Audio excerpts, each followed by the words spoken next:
Este es un video para... Mi nombre es Federico Díaz, la materia es Máquinas Eléctricas del Politécnico Santiago Mariño de Barcelona, para la profesora Ranielina Rondón. En este momento vamos a hacer un video acerca del transformador, el transformador ideal. El transformador es un dispositivo que se encarga de transformar voltaje de corriente alterna que se tienen de entrada en diferente amplitud, que entrega a su salida. Se compone de un núcleo de hierro sobre el cual está enrollado, varias espiras, vueltas, alambre conductor. Este conjunto de vueltas se llaman bobinas y se denomina bobina primaria, aquella que recibe el voltaje de entrada, y bobina secundaria es aquella donde entrega el voltaje transformado. La bobina primaria recibe un voltaje alterno que hará circular por ella, la primaria, y la transforma aquí en la secundaria. Se generará en el alambre secundario un voltaje. Este bobinado secundario hará una corriente y una carga conectada. Siempre cuando haya una carga conectada es que suministra la corriente. La razón de transformación de voltaje en el bobinado primario y el secundario depende del número de vueltas de cada uno. Si el número de vueltas en el secundario es el triple del primario, el secundario es el triple de voltaje. Es una fórmula bastante sencilla, y es esta. Voltaje en el secundario es igual a voltaje a número de espiras del secundario por el voltaje del primario sobre el número de espiras del primario. Este es más o menos cómo está conformado un transformador de núcleo simple y de núcleo carcasa, donde el núcleo es el contrachapado y este es el embobinado. Ahora, continuamos.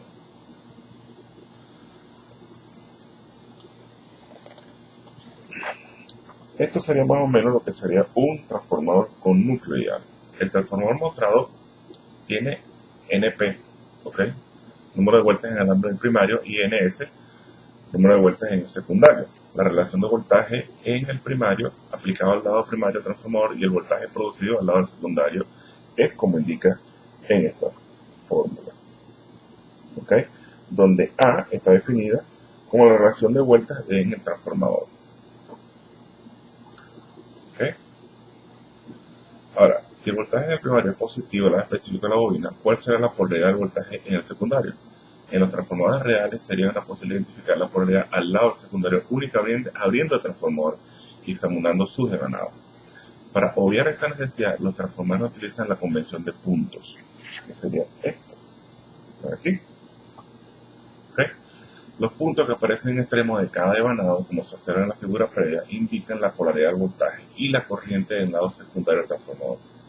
La relación es la siguiente: si en el voltaje primario es positivo, en el extremo de la bobina marcado con el punto,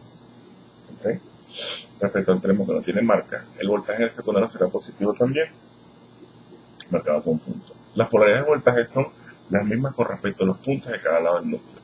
Si la corriente primaria del transformador fluye hacia adentro del devanado del primario por el extremo marcado con el punto, la corriente secundaria fluirá hacia afuera del devanado secundario por el extremo marcado con el punto.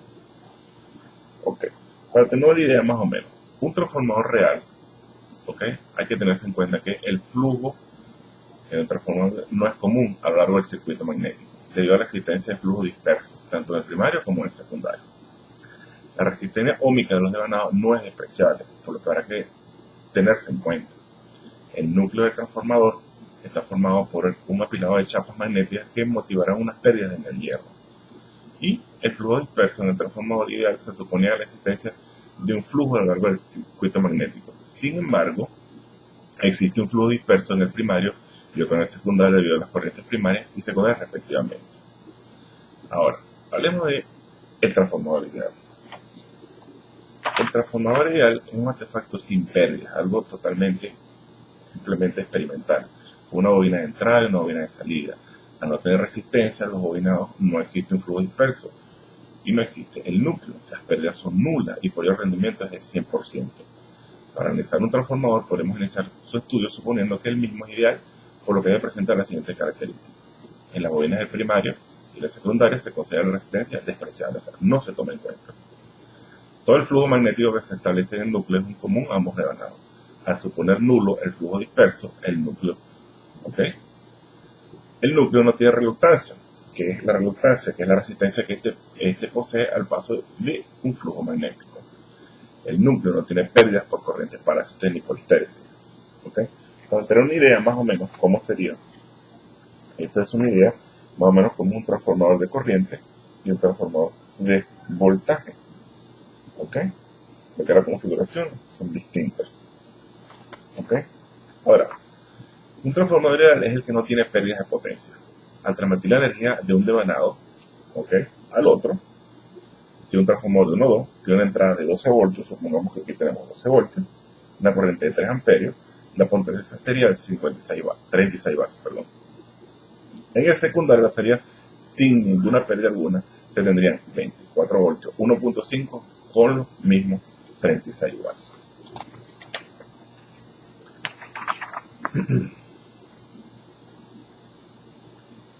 Relación de transformación.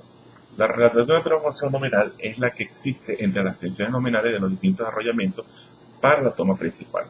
La tolerancia en la relación real de un transformador construido, fijada por las normas, es más o menos un 0.5% de la relación nominal. En el caso de los transformadores cuya tensión de cortocircuito baja la tolerancia 1/10 del porcentaje de la impedancia, esto no es aplicable en otros transformadores, es razón de muy baja impedancia. Por ejemplo, un transformador de 3% de impedancia, la tolerancia de relación de transformación será 0.3%. ¿Okay? Los transformadores no están provistos con topes a menos que la especificación lo solicite. Cuando se requiere tope, se deberá indicar los cambios en relación de transformación y se realizará en un transformador desconectado o bajo carga. Esto es una cuestión que el comprador debe indicar para que tenga topes. Además del tope principal, el constructor debería suministrar los valores de pérdidas. Los límites de temperatura garantizados, que se controlan en los ensayos, son válidos para todos los topes. La variación de relación de transformación y las tensiones propias de un arrollamiento se pueden tener con uno de los siguientes modos, que es con el flujo magnético constante. Los topes se encuentran en el arrollamiento en el cual se le varía la tensión. Con el correcto valor de la tensión aplicada, la máquina funciona con flujo magnético constante. Ahora, con flujo magnético variable, los topes se encuentran en un arrollamiento distinto al cual varía la tensión. En el correcto valor de la tensión aplicada, la máquina funciona con flujo magnético variable al cambiar el tope. Y, como último, tenemos la relación mixta, la regulación mixta, que se trata de la combinación del uso de los dos métodos que se descritos anteriormente. En este caso, se debe indicar que el tope corresponde a la máxima tensión, ejemplo, más 6%, el cual el tope le corresponde a la máxima corriente. La relación de corriente en el transformador, la corriente IP que fluye al lado del primario, que sería en este lado del transformador, y la corriente del secundario, que es IST, sale del transformador por secundario bajo esta fórmula. O esta, que es los devanados del primario por la tensión del primario en el tiempo y las número de vueltas en el secundario por la corriente del secundario, o la corriente en el primario respecto al tiempo sobre la corriente del secundario sobre 1 sobre A. Aquí, por ejemplo, en este se logra visualizar que el ángulo de fase de voltaje en el primario es el mismo del ángulo de voltaje en el secundario. De IP es el mismo ángulo también que la corriente, es la misma que en el primario y en el secundario. La relación de vueltas del transformador ideal afecta la magnitud de los voltajes y las corrientes, pero no sus ángulos. Ahora, para hablar un poco de el transformador con núcleo ideal. Es el modelo de transformador que se deprecia el hierro. Se consideran nulas las corrientes de reluctancia del circuito magnético que corresponden al hierro, y únicamente se tienen en cuenta las reluctancias de dispersión. Por lo tanto, las reluctancias no lineales se consideran nulas y solo se consideran las reluctancias de dispersión, que están representadas con las inductancias de dispersión y la reluctancia. ¿Okay? Se debe tener en cuenta que las reluctancias de dispersión se han considerado constantes, o sea, lineales, porque se ha supuesto de que estos circuitos de dispersión se cierran principalmente a través del aire. El circuito eléctrico de este modelo no cambia, mientras que en los circuitos magnéticos desaparecen las reluctancias. Como todos los parámetros del modelo son un valor constante, la resistencia, la reluctancia son constantes, dicho modelo es lineal, por lo que en caso de ser necesario se puede aplicar el principio de superposición. ¿Okay?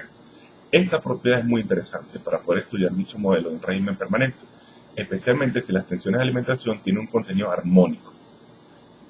En este caso, las tensiones de alimentación se deben descomponer por Fourier en su componente de onda fundamental, su componente de continuo y su componente armónica, y aplicando superposición. Se resuelven las ecuaciones de modelo para que cada una de las frecuencias y componente de continua. ¿Okay? Más o menos se pueden ir considerando todos esos cálculos bajo estas dos ecuaciones. ¿Okay? Considere cuando la frecuencia fundamental, las ecuaciones eléctricas de transformador en régimen permanente sinusoidal y sus parámetros reducidos, APU, se obtienen aplicando superposición a las ecuaciones A, ¿okay? Y escribiendo los valores temporales correspondientes en la onda fundamental en notación fasarial, ¿okay? Que es la derivada que se convierte en el operador, como se ve aquí en la ecuación B. ¿Okay?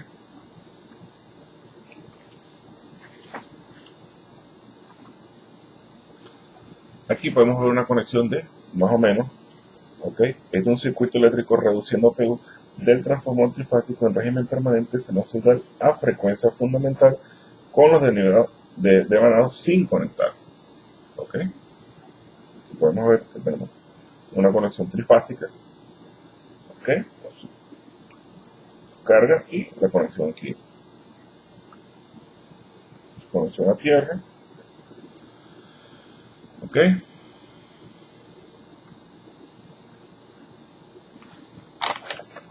Ok. Para obtener el circuito magnético de este modelo de transformador trifásico se debe despreciar el hierro, es decir, T igual a 0. Para el transformador de 3 columnas, como se ve en esta figura, ¿ok? Y para el banco de transformadores también. Para el transformador de 5 columnas, igual puede suceder.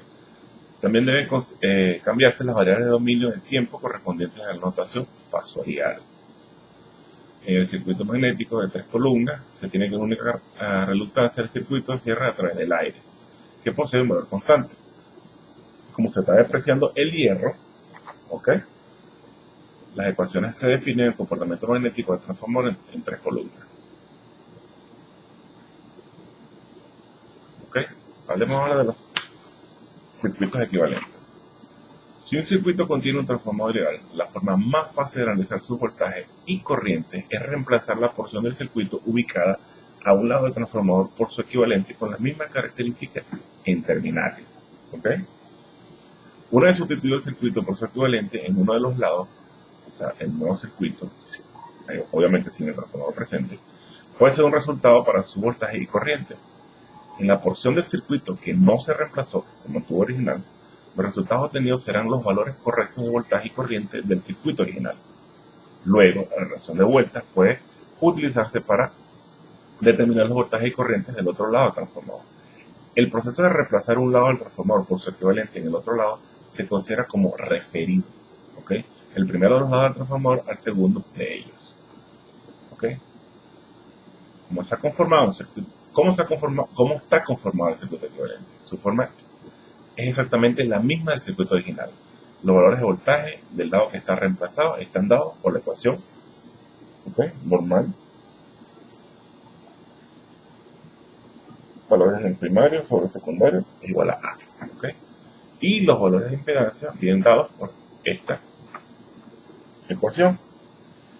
La valor de impedancia es igual al voltaje del primario sobre la intensidad del primario, igual a del voltaje secundario sobre la corriente en el secundario sobre A, es igual a cuadrado por el voltaje en el secundario sobre la intensidad en el secundario. Ahora, Z sub L es igual a A cuadrado por ZL. Las polaridades de las fuentes de voltaje en el circuito equivalente invertirán sus direcciones en el circuito original si los puntos de uno de los devanados del transformador se invierten con respecto a los puntos de los enanos del otro lado del transformador. Muchas gracias.